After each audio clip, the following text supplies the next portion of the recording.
Subscribe करा incredible memories चॅनलला आणि बरोबरच बेल नोटिफिकेशन आयकॉनवरती सुद्धा क्लिक करा, जेणेकरून येणाऱ्या व्हिडिओजची नोटिफिकेशन तुम्हाला सर्वप्रथम मिळतील. नमस्कार मित्रांनो, पुन्हा एकदा स्वागत आहे तुमचं इनक्रेडिबल मेमरीजच्या या नवीन व्हिडिओमध्ये. या व्हिडिओमध्ये मी पोचलो आहे खिद्रापूरच्या कोपेश्वर मंदिरामध्ये आणि या मंदिरामध्ये मी दर्शन घेणार आहे. तुम्हाला या मंदिराबद्दल संपूर्ण माहिती मी या व्हिडिओमध्ये देणार आहे.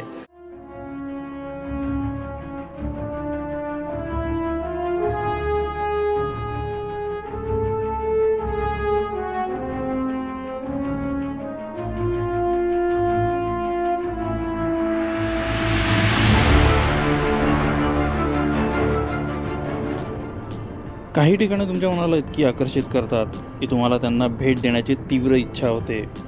खिद्रापूर हे अशाच ठिकाणांपैकी एक आहे.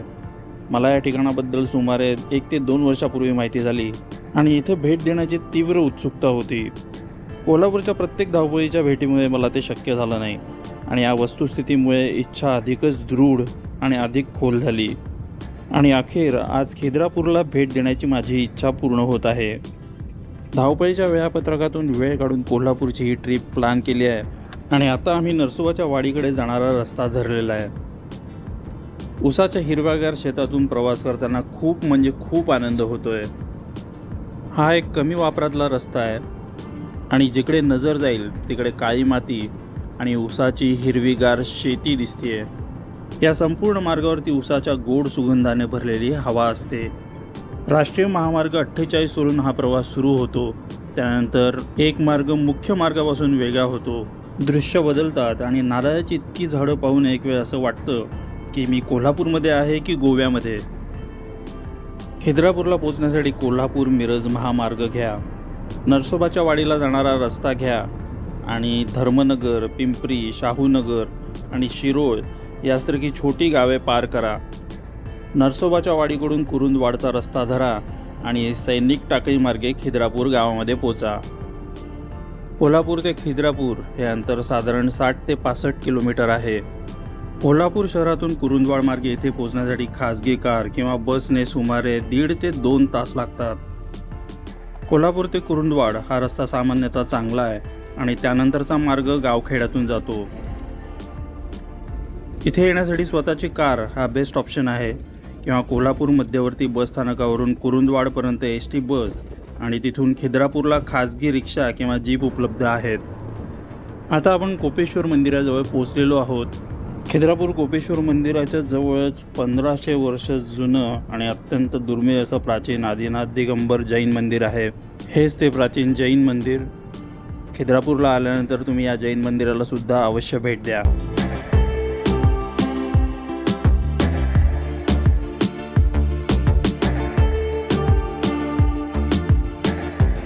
कोल्हापूर जिल्ह्यातलं शिरोळ तालुक्यातलं शेवटचं गाव म्हणजे खिद्रापूर. कृष्णा आणि पंचगंगा या नद्यांचा संगम इथे आहे. इथला सगळा प्रदेश हिरवागार करणाऱ्या या संगमानंतर पूर्वेकडे येणारी ही जीवनदायी नदी या गावाला वळसा घालून परत पश्चिमेकडे फिरते. खिद्रापूर म्हणजे महाराष्ट्र कर्नाटक प्रदेशांची सीमारेषा आहे. इतकं प्राचीन शिवमंदिर तरी त्याबद्दल ऐतिहासिक माहिती मात्र उपलब्ध नाही. प्रसिद्ध मराठी चित्रपट कटार काळजात घुसली या चित्रपटाचं शिव भोला भंडारी हे गाणं इथं चित्रीकृत करण्यात आलं. त्यानंतर विटी दांडू आणि हिरवं कुंकू या चित्रपटांचे काही भाग इथे चित्रित करण्यात आले. मंदिराचा आवार सुरू झाल्यानंतर एक फलक आहे. त्यामध्ये आपल्याला वाचायला मिळतं की हे प्राचीन मंदिर केंद्र शासनाच्या पुरातन संरक्षक विभागाकडे संरक्षित घोषित करण्यात आलेलं आहे. शिरोळ हा तसा वैशिष्ट्यपूर्ण तालुका. नरसोबाची वाडीचे दत्त मंदिर, शाहू महाराजांनी वसवलेले व्यापारी केंद्र जयसिंगपूर, कुरुंदवाडकर सरकारचे राजवाडे, शिरोळचा साखर कारखाना, घरातली एकतरी व्यक्ती भारतीय सेनेत असलेली, सैनिक टाकळी हे खिद्रापूरचं वैशिष्ट्य. मुख्य प्रवेशद्वारानंतर नगारखाना लागतो. हा आहे इथला नगारखाना. एका वेळी एकच व्यक्ती प्रवेशद्वारातून जाऊ शकेल इतकं हे प्रवेशद्वार अरुंद आहे. एकेकाळी या देवळाचा आसवंत सनईच्या मधुर स्वरांनी जिवंत होत असे. नगारखान्याच्या नादाने दुमदुमत असे. हे सांगणारा हा नगारखाना आजही मोठ्या दिमाखात उभा आहे. स्थापत्य रचनेचा एक उत्कृष्ट नमुना असलेलं हे मंदिर तारकाकृती आहे. मध्यवर्ती स्वर्ग मंडपालाच यज्ञमंडप असेही नाव आहे. हेमाडपंथी शैलीतलं हे मंदिर म्हणजे वास्तुकलेचा एक उत्कृष्ट असा नमुना आहे आणि मंदिरामध्ये आपण जिथे पाहू तिकडे आपल्याला सुंदर सुंदर शिल्पाकृती पाहायला मिळतात. पण या शिल्पाकृती, इथले शिलालेख, इथे कोरलेल्या पंचतंत्रातल्या आणि पुराणातल्या गोष्टी याबद्दलची अधिक माहिती जाणून घेण्यासाठी तुम्हाला गाईडची आवश्यकता लागू शकते. या मंदिराबद्दलची माहिती असणारे जाणकार आप्पा यांच्याकडून या मंदिराविषयी, इथल्या शिल्पकलेविषयी अधिक माहिती आपण जाणून घेणार आहोत. तुम्ही इथं आलात की आप्पांना जरूर कॉन्टॅक्ट करा. त्यांचा नंबर खाली मी डिस्क्रिप्शनमध्ये दिलेला आहे. त्यांच्याकडून या मंदिराविषयीची विस्तृत माहिती तुम्हाला मिळू शकेल. या मंदिरामध्ये दर्शन घेत असताना वेगळं काय दिसलं आपल्याला इकडे? एकदा हा सभा मंडप दिसला. सॉरी, स्वर्ग मंडप. स्वर्ग मंडप म्हणजे वरती जो ओपन मध्ये जो डोम पाहायला मिळतो असं कोणत्याही मंदिरामध्ये पाहायला मिळत नाही, जो की याच मंदिरामध्ये ओपन मध्ये डोम पाहायला मिळतो. हे पहिलं वैशिष्ट्य झालं. दुसरं वैशिष्ट्य, जेव्हा आपण आतमध्ये दर्शनाला जात आहे ना, तर दर्शनाला हे शिवमंदिर आहे, पण शिवमंदिराचं दर्शन, शिवलिंगाचं दर्शन घ्यायच्या पूर्वी आपल्याला नंदी असतो, जो की इकडे नंदी या मंदिरामध्ये नाही आहे. याचाच अर्थ हे नंदी विरहित हे शिवमंदिर आहे. 2 झाले. तिसरी गोष्ट, ज्या ठिकाणी आपण दर्शन घेतलात त्या दर्शन घेत असताना त्या ठिकाणी आपल्याला एकाऐवजी 2 लिंग दिसतात तिकडे, बरोबर. ते 2 लिंग कोणते आहेत मी आपल्याला ते तर सुद्धा सांगेन. तिकडे 2 लिंग आहेत. चौथं वैशिष्ट्य म्हणजे त्या दोन्ही लिंगांचं जे डायरेक्शन आहे, त्याचं जे फेस आहे, त्याचं जे मुख आहे ते दक्षिणमुखी आहे, जो की भारतामध्ये खूपच कमी म्हणजे नसतं. अशा पद्धतीने इकडे दक्षिणमुखी जो शिवलिंग आहे तो कुठेही नसतो शक्यतो पाहायला, जो की या मंदिरामध्ये पाहायला मिळतो. अशी ही या मंदिराची 4 वैशिष्ट्ये आहेत. तर हे जे मंदिर आहे, हे मंदिर 7th century 7व्या शतकामध्ये चालुक्य राजाने या मंदिराची सुरुवात केली होती. 7व्या शतकामध्ये चालुक्य म्हणजे जे कर्नाटकाच्या बदामीतून जे चालुक्य राजा होते त्यांनी या मंदिराची सुरुवात केली 7व्या शतकामध्ये. त्यानंतर आले दुसरा पुलकेशी, हे त्यांचेच वंशज होते. तर त्यानंतर आले शिलाहार आले. शिलाहार म्हणजे जे कोल्हापूरचे जे महालक्ष्मीचं मंदिर आहे का, ते महालक्ष्मीचं मंदिर आहे. तिथून पुढे 22 किलोमीटर गेल्यानंतर तिकडे एक आपल्याला पन्हाळगड लागतो. पन्हाळगड आणि ते कोल्हापूरचं महालक्ष्मीचं मंदिर हे दोन्हीही शिलाहाराने बनवलेलं आहे. तर ते शिलाहार आले आणि त्या शिलाहारांच्या नंतर आले देवगिरीचे यादव, म्हणजे जे श्रीकृष्णांचे वंशज होते का, तर ते देवगिरीचे यादव आले. असे करून साधारणतः या मंदिराला 3 ते 4 राजांनी योगदान दिलेलं आहे. आणि हे मंदिर बनवण्यासाठी साधारणतः कालावधी हा 400 ते 500 वर्षाचा कालखंड लागलेला आहे.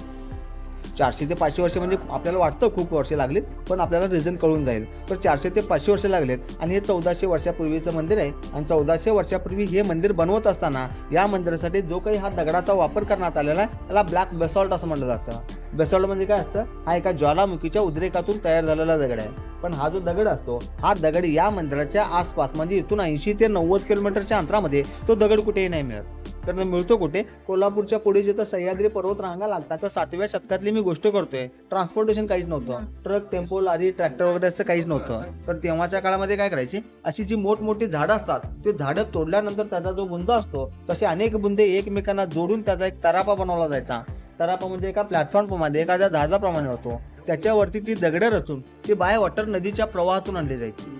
दगड इकडे आणल्यानंतर हे पूर्णपणे मंदिर इंटरलॉक सिस्टीमने, म्हणजे वीट, वाळू, सिमेंट, खडी असा एक कोणताही प्रकार न वापरता फक्त असा एकामध्ये कसा लॉक करून पजल सिस्टीम असतं ना, त्या पजल सिस्टीमने हे मंदिर बनवण्यात आलेलं आहे. वेगवेगळे दगड एकमेकामध्ये लॉक करून मंदिर बनवलं.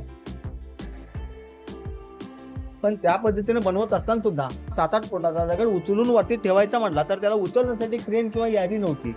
तर तेव्हाच्या काळामध्ये काय करायचे, अखंड मंदिराचं जे काम आहे ते एकाच लेवलने केलं जायचं. त्या एकाच लेवलनं अखंड मंदिराचं काम पूर्ण केल्यानंतर या अखंड मंदिरामध्ये इथं पण माती भरली जायची. इथं पण माती भरल्यानंतर काय होतो, साईडला एक असा एक रॅम्प होतो, एक टेकडी बनते. बरोबर. ती जी टेकडी बनते त्या टेकडीवरून हा जो मधला जो दगड आहे तो मधला दगडाचा रोल करता आणायचा.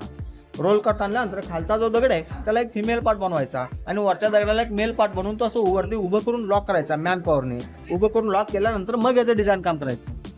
डिझाइन काम नंतर काय करायचे, असे जे शार्प कॉर्नर्स आहेत दिसतात आपल्याला इथे, ते शार्प कॉर्नर्स आहेत आणि वरती इकडे 3D डिझाईन्स आहेत दिसतात का, असे जे 3D डिझाईन्स आहेत, असे डिझाईन्स वगैरे तयार करून जर करता तो रोल करता आणला असता तर तो तुटला असता. म्हणून तो दगड फक्त रोल करता आणून उभं करून लॉक करायचा आणि मग त्याचं डिझाईन काम इथून ते इथं पण करायचं. ह्याच प्रोसेसने जेव्हा हे मंदिर पूर्ण झाल्यानंतर आतमधली जी काही सर्व माती होती ती सर्व माती काढून या मंदिराच्या तिन्ही बाजूला अर्थात त्या कंपाऊंड वॉलच्या पलीकडे, या कंपाऊंड वॉलच्या पलीकडे आणि या मंदिराच्या बॅक साईडला तिन्ही बाजूला ती सर्व माती काढून फेकून देण्यात आली. आणि ती जेव्हा सर्व माती काढून फेकून देण्यात आली त्या फेकण्यात आलेल्या मातीच्या ढिगाऱ्यावरतीच खिद्रापूर गाव वसलं. आणि ते जेव्हा खिद्रापूर गाव वसलं त्या मातीच्या ढिगाऱ्यावरतीच वसल्या कारणानं या गावातील सर्व घरं उंचावरती आहेत आणि मंदिर थोडंसं खाली आहे. हे मंदिर 5 भागामध्ये. समोरचा जो ज्यातून आपण प्रवेश करून आलात त्याला नगारखाना म्हटलं जातं.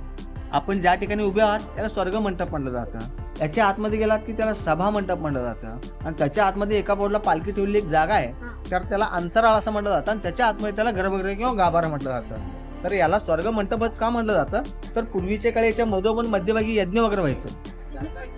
यज्ञ वगैरे झाल्यानंतर ते यज्ञाचं धूर जाण्यासाठी म्हणून हा 13 फुटाचा व्यास तोडण्यात आलेला आहे आणि तो जो 13 फुटाचा व्यास आहे मधला जो भाग मोकळा दिसतो त्याला गवाक्ष म्हटलं जातं आणि त्या यज्ञाचं धूर त्या गवाक्षातून स्वर्ग लोकांपर्यंत पोचलं जायचं म्हणून याला स्वर्ग मंडप किंवा यज्ञ मंडप असं दोन्ही नावाने ओळखलं जातं पण जास्ती करून याला स्वर्ग मंडप या नावाने ओळखतात. आपल्याला खाली एक दगड दिसतो बरोबर. हा जो खालचा दगड आहे हा अखंड दगड आहे, 1 पीस आहे, सिंगल स्टोन दगड आहे. हा जो अखंड दगड आहे ह्याचा जो व्यास आहे हा सुद्धा 13 फूट आहे. सर आपण जर वरती पाहिला तर खालून वरती पाहिला की वरता थोडासा लहान दिसतो, वरती चढून जर खाली पाहिला तर खालचा थोडासा लहान दिसतो पण ऍक्च्युली दोन्हीही एक्झॅक्टली तेवढंच आहे, सिमिलर आहे.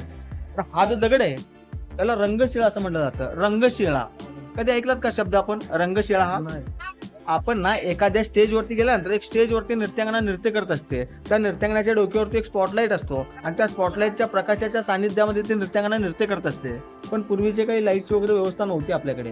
नोव्हेंबर महिना आपल्याला आठवतो दिवाळी असते, त्या दिवाळीच्या नंतर येणारी एक पौर्णिमा असते. कोणती पौर्णिमा असते का आठवतं? कार्तिक पौर्णिमा. एक्झॅक्टली, त्याला कार्तिक पौर्णिमा किंवा त्रिपुरारी पौर्णिमा म्हटलं जातं. तर त्याच पौर्णिमेच्या मध्यरात्री 12 वाजता त्या गवाक्षाच्या बरोबर मध्यभागी इकडे अशा पद्धतीने चंद्र मध्यभागी येतो.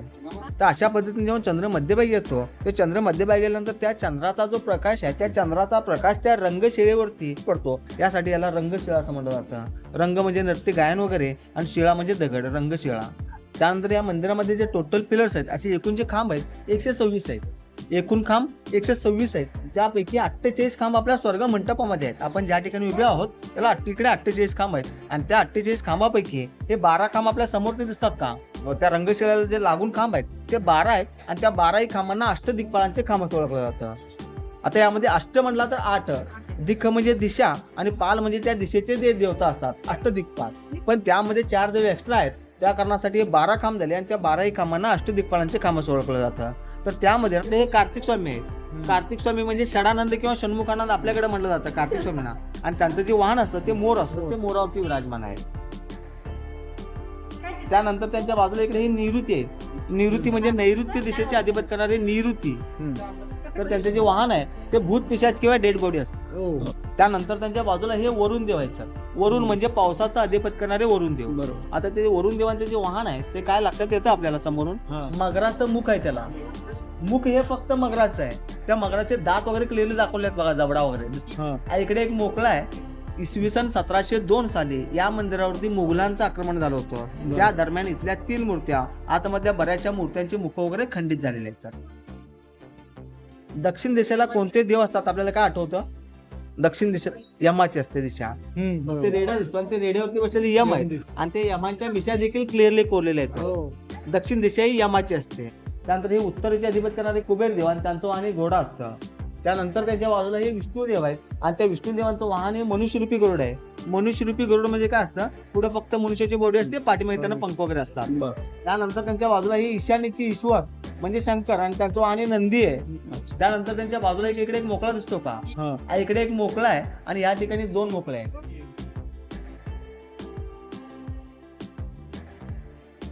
त्यानंतर त्यांच्या बाजूला हे वायुदेव आहेत आणि त्या वायुदेवांचं वाहन हे काळवीट असतं. काळवीट म्हणजे हरणातला एक प्रकार आहे. आणि शेवटचे आहेत तिकडे अग्निदेव आणि त्या अग्निदेवांचं जे वाहन आहे ते एडका असतो. एडका म्हणजे आपण एडका म्हणतो का? तर ते एडका आहे. बरोबर. सर आपण जर लक्ष देऊन पाहिलात ना, आपण जर लक्ष देऊन पाहिलात की सर्व देव आपल्याला डबल शिफ्ट दिसतात बघा मॅडम. त्यांच्या वाहनावरती दोघे दिसतात का? बरोबर. मागे पण दिसतंय कोण? एक्झॅक्टली ते दिसतं का? सर्व देव हे त्यांच्या सहपत्नीकडे विराजमान आहेत. पण त्या देवांच्या पत्नीला आपण पत्नी असं संबोधत नाही तर त्यांना शक्ती या नावानं संबोधतो. जसे की शिवशक्ती, शक्तीपीठ म्हणतो का? त्या पद्धतीने सर्व देव त्यांच्या सहशक्ती विराजमान आहेत. त्यांना पण नीटपणे कोरलेलं आहे. एक्झॅक्टली इथे दिसतंय. इकडनं मी बघू शकतोय की त्यांना पण पूर्णपणे त्याचं नाक वगैरे पण दिसतं. एक्झॅक्टली. आता इथं माता विष्णू जे बसलेत ना ते विष्णूंच्या पाठीमागचे जर लक्ष्मी पाहिलात तर लक्ष्मीचा अंबाडा देखील क्लिअरली कोरलेला आहे तिकडे. हे सर्व देव त्यांच्या सहपत्नी विराजमान आहेत. पण त्यापैकी फक्त हे कार्तिक स्वामी तेवढं सिंगल आहेत बघा इकडे. का असतील? त्यांचं कार्तिक लग्न नाही झालंय ना, लग्न आणि नव्हतं. त्यांना म्हणजे त्यांच्या मंदिरात यांना पण प्रवेश महिलांना नसतो. प्रवेश महिलांना नाही. प्रवेश ब्रह्मचारी आहेत. ही झाली स्वर्ग मंडपाची माहिती. आपण आता सभा मंडपाची. आता मी एक फक्त प्रश्न विचारतो, म्हणजे हे जे मधले जे आहेत ते कुठले देव आहेत वगैरे हे काही ना, त्याच्याबद्दल? हे हां. बारीक आहेत ना, हां. हे बारीक ज्या मूर्ती आहेत ना, बाहेरच्या साईडला जर पाहिलात मोठ्या केसमध्ये तिकडे मूर्ती आहेत का दिसतात का? हां. आपल्याला बाहेरच्या साईड हो, त्या ज्या सगळ्या मंदिरावरती चौबाजूने जे आहेत ते. चौबाजूने जे मोठ्या साईज मध्ये मूर्ती आहेत त्याच मूर्त्या इकडे स्मॉल साईज मध्ये इकडे बघ. अच्छा, आपण डेमो पीस म्हणू शकतो. Very good. आलं लक्षात. तर ही झाली स्वर्ग मंडपाची माहिती. आपण आता सभा मंडपाची. चालेल. रंगशाहीच्या मधोमध जर गाभाऱ्याकडे तोंड करून उभं राहिलं तर डाव्या हाताला आपल्याला इकडे ब्रह्माची मूर्ती दिसते, उजव्या हाताला आपल्याला विष्णूची मूर्ती दिसते, आणि मध्ये गाभाऱ्यामध्ये आपल्याला शंकराचं दर्शन होतं. म्हणजेच या रंगशाहीच्या मध्यभागी उभं राहून आपण ब्रह्मा, विष्णू आणि महेश या तिघांचंही एकत्र दर्शन घेऊ शकतो. इतका खोल विचार हे मंदिर बांधताना करण्यात आलेला आहे. स्वर्गमंडपातल्या प्रत्येक खांबावरती तुम्हाला वेगवेगळी डिझाईन पाहायला मिळेल. इथे 3D कार्विंग्जवाले डिझाईन आहेत, तर पुढच्या खांबावरती त्याच पद्धतीची पण 3D वाली डिझाईन्स नाही आहेत. स्वर्गमंडपामधून आपण पुढे जातो ते सभामंडपाकडे. हे आहे सभामंडपाचं मुख्य प्रवेशद्वार. प्रवेशद्वाराच्या दोन्ही बाजूला आपल्याला गदाधारी द्वारपाल पाहायला मिळतात. प्रवेशद्वाराच्या एका बाजूला 5 आणि दुसऱ्या बाजूला 5 असे हे गदाधारी द्वारपाल आपल्याला इथे पाहायला मिळतात. इतर मंदिरामध्ये ललाट बिंबावरती गणपतीची मूर्ती असते, पण इथे मात्र लक्ष्मीची मूर्ती आहे. मंदिराचं मुख्य प्रवेशद्वार म्हणजेच नगारखाना, तिथे आपल्याला ललाट बिंबावरती गणपतीची मूर्ती पाहायला मिळते. सभामंडप हा सुद्धा दगडी खांबावरती उभा आहे. वरच्या बाजूला खोबणी कांगारीच्या साहाय्याने संधी साधलेले कलात्मक छत आहे. या दालनाला 6 खिडक्या, 3 दरवाजे आहेत. या सभामंडपाच्या मध्यभागी गोलाकार शिळा आहे. त्यावरती उभं राहिलं आणि वरती पाहिलं की कमळाच्या आकाराचे सुंदर नक्षीकाम पर्यटकांच्या मनाला भुरळ पाडतं. या मंडपांच्या खांबावरती रामायण, महाभारत, पंचतंत्र, त्याचप्रमाणे प्रचलित कथांवरती सुंदर दगडी कोरीव काम केलेलं आहे. पाने, फुले, नर्तकी यांच्या कलाकुसरींनी नटलेले हे दालन खरोखरीच अप्रतिम आहे.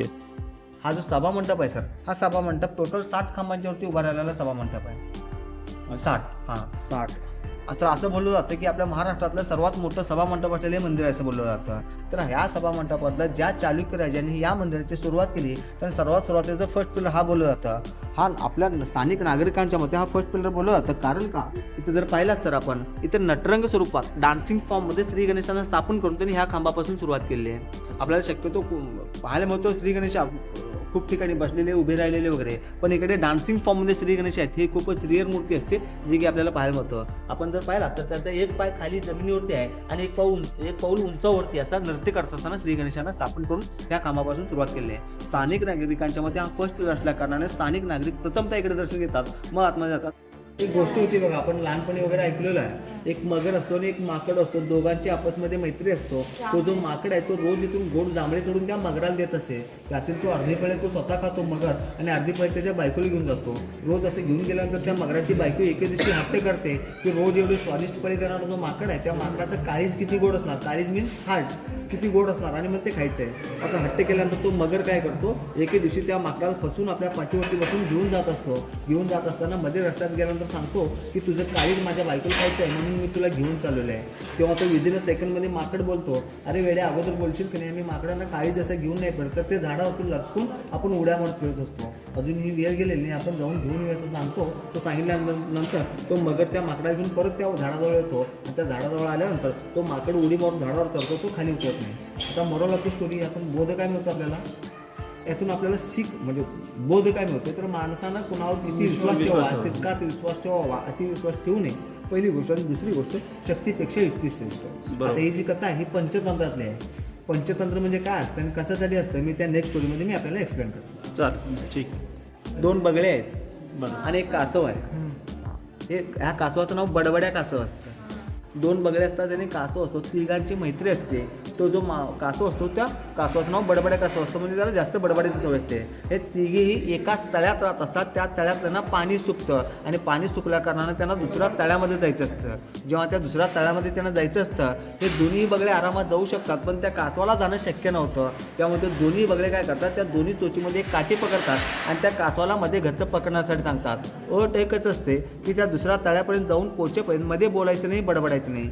शेवटी हा बडबड्या कासव असतो. त्यामुळे तो जात असताना काहीतरी बोलायचा प्रयत्न करतो आणि त्याच्या चोचीतून तो काठी निसटतो आणि काठी निसटल्यानंतर तो खाली पडतो आणि खाली पडल्यानंतर त्याला दुसरा प्राणी येऊन भक्ष्य करतो, म्हणजे खाऊन टाकतो.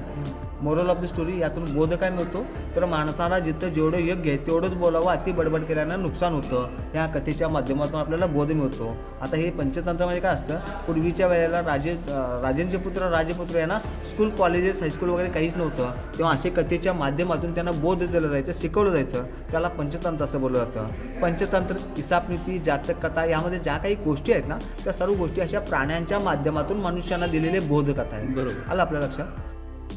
हे नरसिंह अवतार माहिती आहेत ना, त्या नरसिंह अवतारातला हे कीर्तिमुख आहे. त्याचे बटबडलेले डोळे दिसतात का, पुष्पारलेले असे डोळे दिसतात. त्याच्या फुगलेल्या नागपुड्या दिसतात.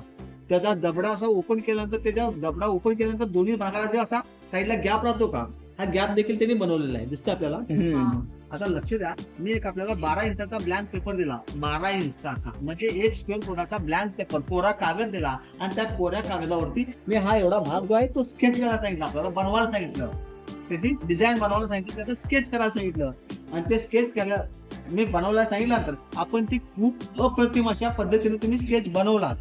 Okay, done. म्हणजे अप्रतिम असा तुम्ही स्केच बनवला. त्यानंतर मी जर आपल्याला सांगितलं ते जे 12 इंचामध्ये जे स्केच बनवलात तेच स्केच रिपीट आता आपल्याला 1 इंचामध्ये बनवून दाखवायचं आहे तसा, जशाचा तसा 1 इंचामध्ये बनवून दाखवायचं आहे. काय होईल ताई? Yes or no? काय नाही होणार, बरोबर ना. आपल्याला जे ब्लँक पेपरवरती होत नाही, कोऱ्या कागदावरती होत नाही, त्यांनी इकडे बेसॉल्टवरती बनवलेला हाच भाग तिकडे दाखवायचा. बेसॉल्टवरती इकडे बनवून दाखवणार. दिसतो का? या बाजूला सुद्धा आहे.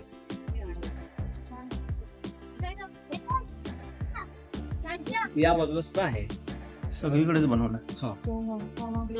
हा जो वरचा भाग आहे ना तो बघ, हा इथे बनवला.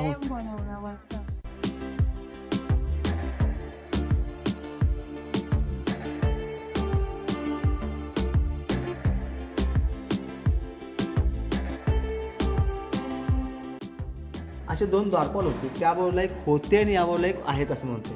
आता 2 द्वारपाल म्हणजे काय नाव आठवतात आपल्याला? जय विजय थोडंसं जास्त फेमस असतात का, म्हणजे तो थोडंसं जास्त नाव प्रचलित झालेलं आहे, त्या कारणासाठी ते जय विजय जास्त नाव माहिती आहेत. पण हे जय विजय बिलकुल नाही आहे. इकडे आपण पाहिलं सर, इकडे एक खड्डा आहे बघा, दिसतो का? हा खड्डा म्हणजे एक इंटरलॉक सिस्टीमचा फिमेल पार्ट आहे सर. मी आपल्याला बोललो का, हे पूर्णपणे म्हणजे मेल फिमेल पार्ट असा एकमेकांमध्ये लॉकआउट मध्ये बनवलं. अशी जी मूर्ती आहे सेम तशीच मूर्ती याबरोबर सुद्धा एक होती, पण ते इसवी सन 1702 मध्ये वगैरे ते भग्न झालेली असावी.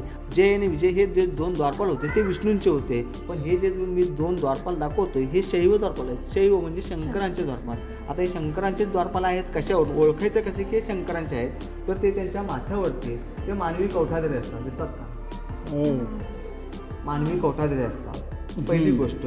दुसरी गोष्ट, ते त्यांच्या डोक्यावरती त्यांनी किरीट किंवा मुकुट परिधान केलं असं आपल्याला वाटत असेल, पण ते किरीट किंवा मुकुट बिलकुल नाही आहे. त्या त्यांच्या जटा आहेत आणि त्या जटा इकडे दिसतात का, अशाच जटा तिथे वरती पण आहेत, पण त्या त्यांनी आपल्या अलंकाराने अलंकृत केलेल्या आहेत, त्यामुळे ते आपल्याला किरीटाप्रमाणे दिसतं. ते 2 झाले. आणि तिसरी गोष्ट, ते त्यांच्या उजव्या बाहुबंदामध्ये ना ते रुद्राक्ष परिधान करतात. ते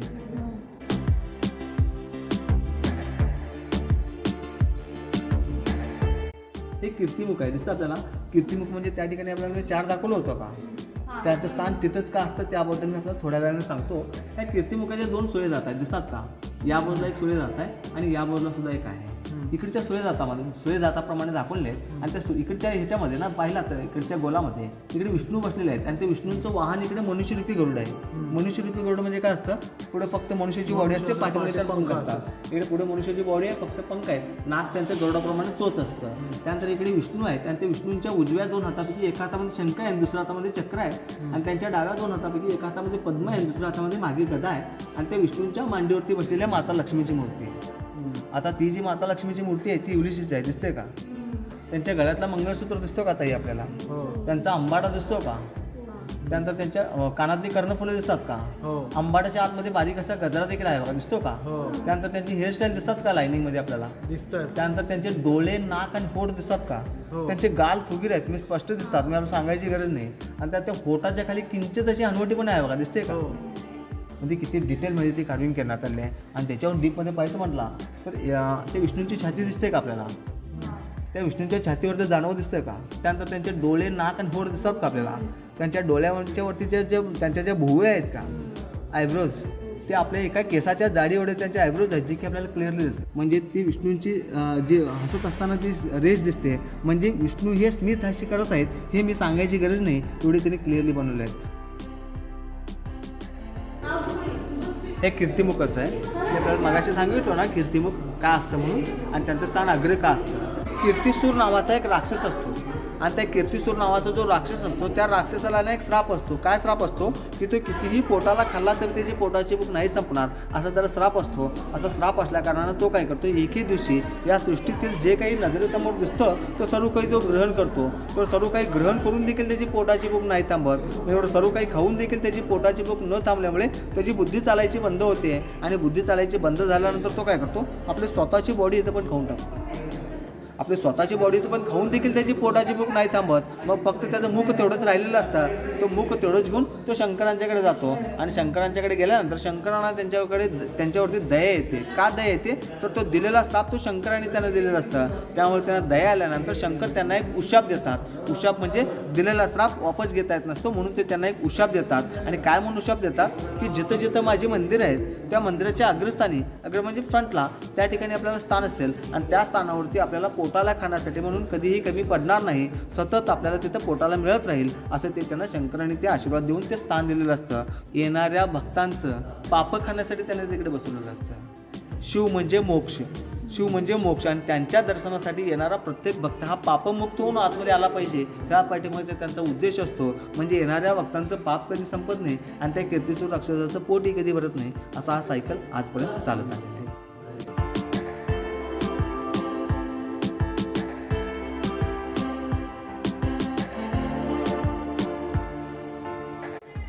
इकडे हा आर्ट ऑफ फर्स्ट आहे सर. एखादं डिझाईन बनवत असताना त्याचा पहिला भाग आहे सर, हा फर्स्ट पार्ट आहे.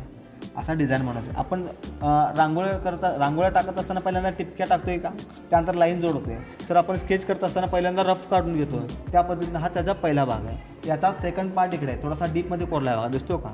आणि इकडे तो जॉईंट होता तो तोडला आहे.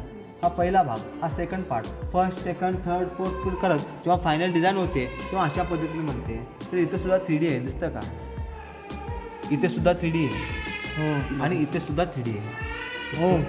इथे सुद्धा 3D आहे, सगळीकडनं आरपार आहे, आणि इथे सुद्धा कोरलेलं आहे पूर्ण. म्हणजे असा डिझाईन बनवण्यासाठी त्यांना किती प्रोसेस करावं लागत कोरत इथपर्यंत आलं. असं डिझाईन बनवण्यासाठी त्यांना किती प्रोसेस करावं लागत होते त्याचं एक त्यांनी इकडे उदाहरण दिलेलं आहे. Very good.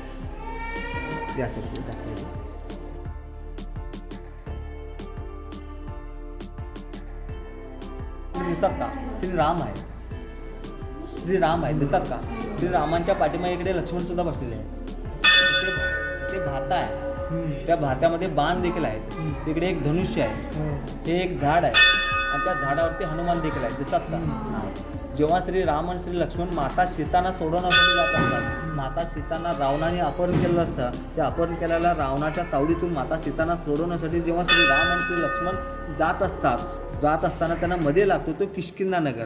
किष्किंधा नगर म्हणजे जिथं वानरांचं साम्राज्य असतं, तिथं सुग्रीव, वाली आणि हनुमान असतात. त्या नगरीमध्ये जाऊन पोहोचल्यानंतर एका झाडाखाली विश्रांतीसाठी श्री राम आणि श्री लक्ष्मण बसलेले असतात, आणि बसल्यानंतर त्याच झाडावरती तिकडे हनुमान येतात. आणि हनुमान आल्यानंतर लक्ष्मण म्हणतात, हे विशिष्ट प्राणी काय दिसतं?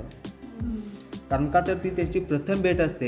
हे विशिष्ट प्राणी काय दिसतं असं म्हटल्यानंतर श्री राम सांगतात, आपल्या त्या हाताच्या बोटाने त्याने ॲरो करून दाखवत आहेत, आणि हे हनुमान आहेत असं तो ओळख करून देत असताना तेव्हाचा तो प्रसंग आहे. आणि तेव्हाचा तो किष्किंधा नगर म्हणजे आत्ताचं त्याला आनेगुंदी म्हटलं जातं.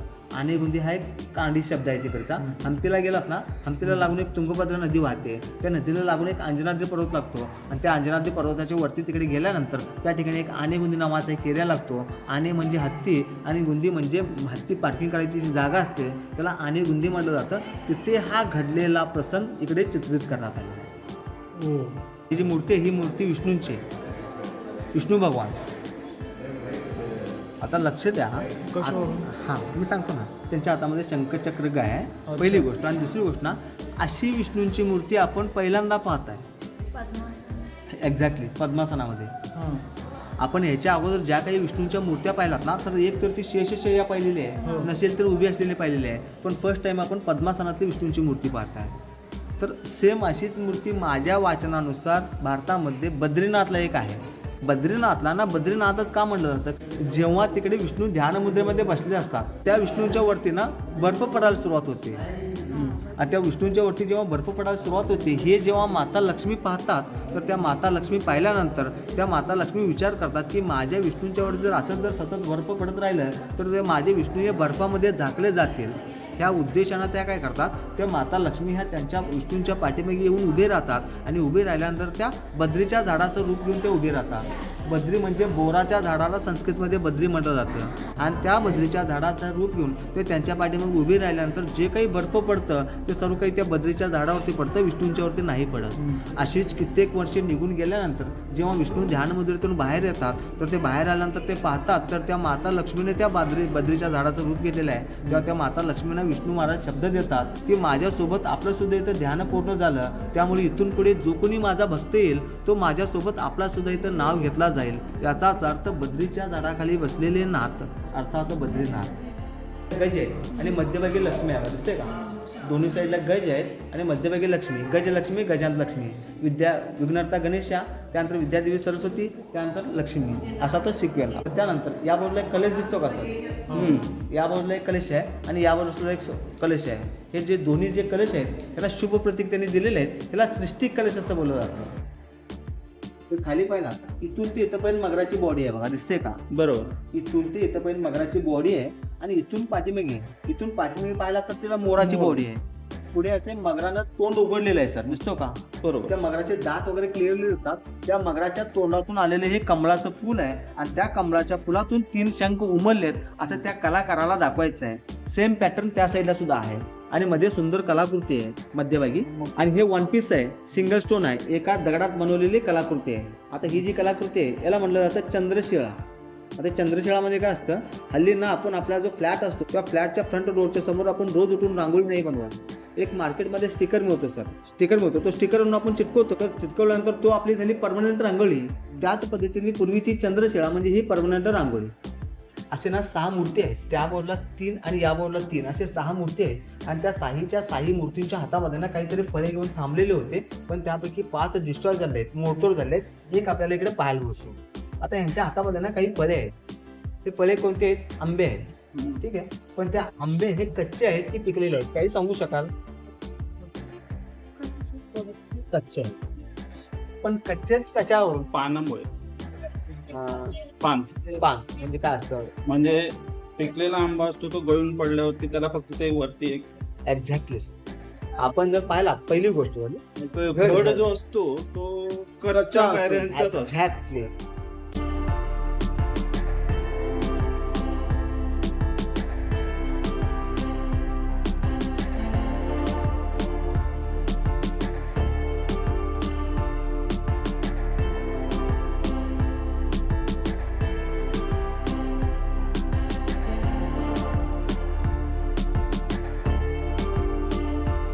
प्रत्येक मंदिराला ना एक पौराणिक स्टोरी लाभलेली असते. त्याच पद्धतीने या मंदिराला सुद्धा एक खूप छोटीशी अशी पौराणिक स्टोरी लाभलेली आहे. ती काय? तिथे शिव आणि सती असा उल्लेख आहे.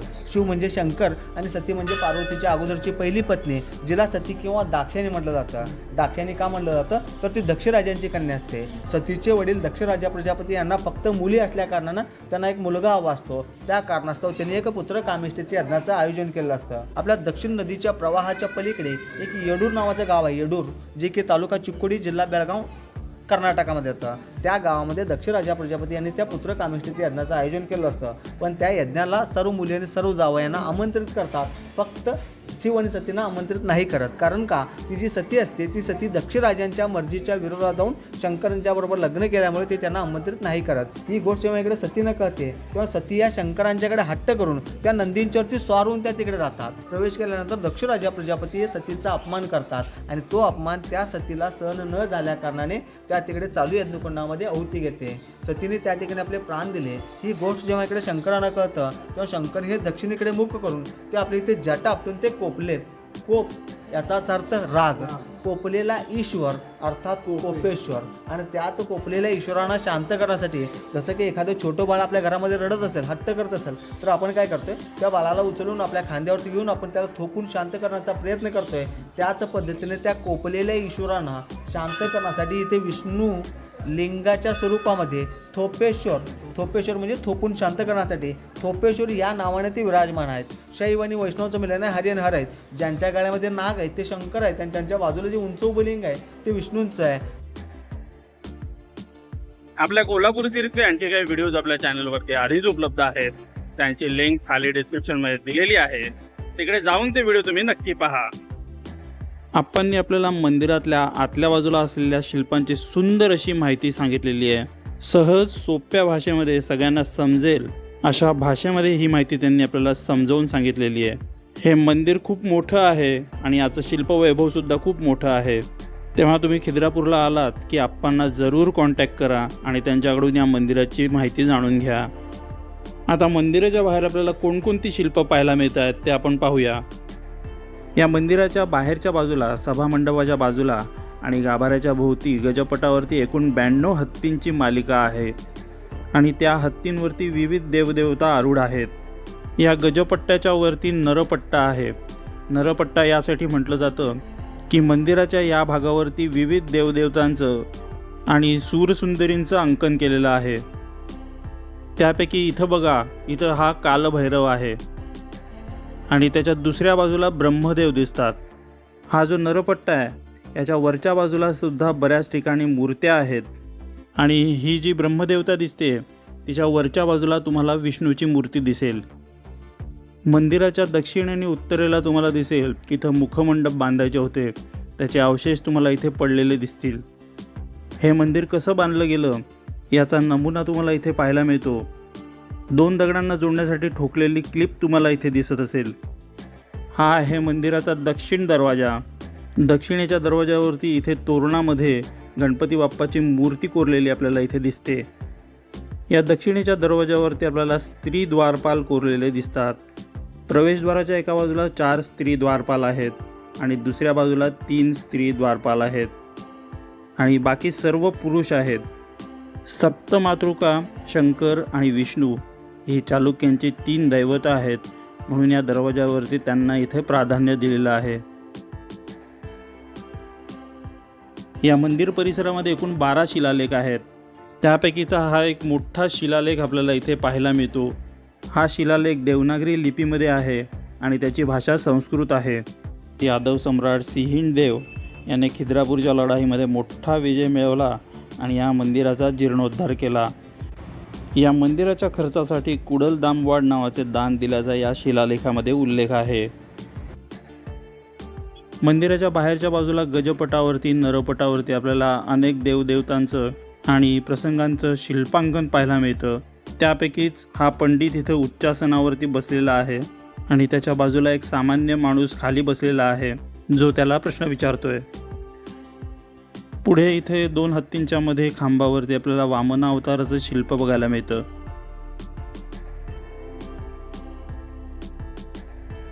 गाभाऱ्याच्या मधोमध तिन्ही बाजूला देवकोष्ठ आहेत. देवकोष्ठ म्हणजे कोरीव काम केलेल्या फ्रेम्स आहेत. त्या फ्रेम्समध्ये मूर्ती नाही आहे, पण फ्रेम्सच्या वरती जो गाभाऱ्यातला मुख्य देव आहे त्याचं चित्रण आपल्याला इथं केलेलं दिसतं. देवकोष्ठाच्या खाली गजपटामध्ये आपल्याला गजारूढ शंकर पार्वतीच्या मूर्ती पाहायला मिळतात. मंदिरामध्ये मूर्तींवरती आणि शिवलिंगावरती जो पाण्याचा अभिषेक केला जातो त्याचं पाणी सोडण्यासाठी आपल्याला इथे एक ताराकृती कुंड बघायला मिळतं आणि या कुंडामध्ये हे पाणी या मकर मुखातून इथे पडतं.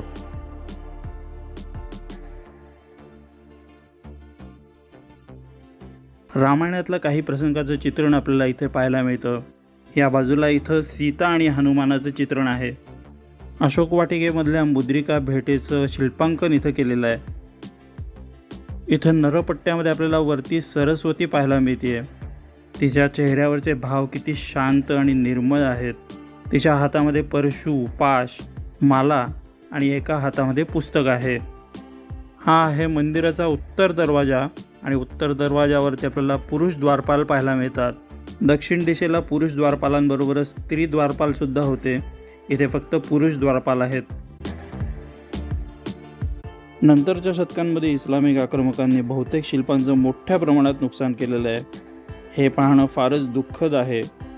औरंगजेब आणि नंतरच्या आक्रमणकर्त्या खैदर खानने या मंदिरावरील कोरीवकाम विकृत केले आणि जवळजवळ सर्व हत्तींच्या सोंडी कापल्या.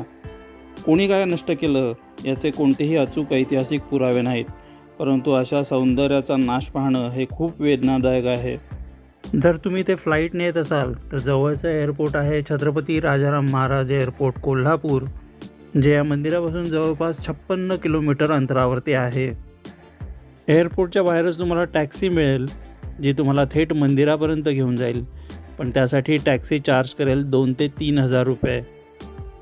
जर तुम्ही रेल्वेने येत असाल तर जवळचं रेल्वे स्टेशन आहे जयसिंगपूर रेल्वे स्टेशन, जे खिद्रापूरपासून जवळपास 29 किलोमीटर अंतरावरती आहे. खिद्रापूरपासून दुसरं जवळचं रेल्वे स्टेशन आहे सांगली रेल्वे स्टेशन, जे 40 किलोमीटर अंतरावरती आहे. पण या रेल्वे स्टेशनपासून टॅक्सी किंवा बस या फारच लिमिटेड स्वरूपामध्ये आहेत. त्यामुळे तुम्हाला कोल्हापूरला यावं लागेल. कोल्हापूरवरून खिद्रापूरचं अंतर आहे 61 किलोमीटर. खिद्रापूरला जाण्यासाठी कोल्हापूरहून डायरेक्ट बस सर्व्हिस नाही आहे. त्यासाठी तुम्हाला इचलकरंजीला जावं लागेल. कोल्हापूर एस टी स्टँडवरून इचलकरंजीसाठी दर 20 ते 25 मिनिटाला एक बस सुटते.